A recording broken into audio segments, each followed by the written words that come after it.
Bonjour à toutes et à tous l'équipe, j'espère que vous allez bien.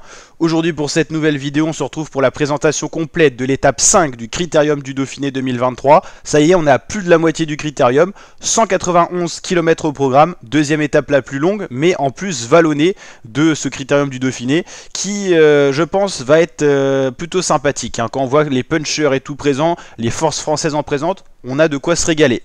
Donc la ville de départ, ça sera Comores-Manche-sur-Saône, la ville d'arrivée Salins-les-Bains, en tout 3 ascensions répertoriées, la côte de Château-Chalon, 4,4 km à 4,5% de moyenne, c'est plutôt roulant, donc là normalement ça ne devrait pas poser beaucoup de difficultés aux coureurs du peloton.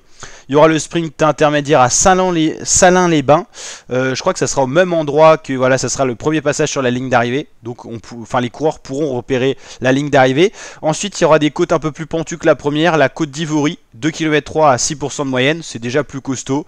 Et surtout la côte de Tessy, 3,6 km à 8,8% de moyenne, où les punchers pourraient se faire la malle du peloton, si toutefois il n'y a pas d'échappée déjà en cours. Alors je pense que demain il y aura beaucoup de coureurs qui voudront prendre l'échappée, parce que ça peut être une raison d'aller au bout sur un parcours vallonné comme ça, où les équipes de sprinteurs pourront pas verrouiller la course.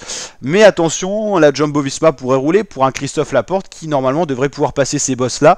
Mais attention, si on revient sur l'échappée, qu'on a un peloton groupé au bas de ces deux côtes là, ces deux difficultés, on pourra avoir un Julien Lafilippe, un Adam Yates, un Jonas Vingegaard qui s'échappe et qui arrive à aller chercher la victoire d'étape. Donc là c'est un scénario qui est propice aux échappées. Il y a de moyens d'aller au bout, surtout si on prend beaucoup d'avance sur le peloton et qu'il y a un gros groupe à l'avant. Ça c'est possible, hein. Un gros groupe à l'avant, ça a beaucoup plus de chances d'aller au bout qu'un petit groupe. Le peloton roulera certainement les Jumbo, les deux Sunnings, les UAE. Voilà, après je vois pas trop d'autres équipes qui ont l'intérêt de rouler, mais en tout cas ça sera une très très belle étape, hein. Il n'y a pas plus de détails que ça.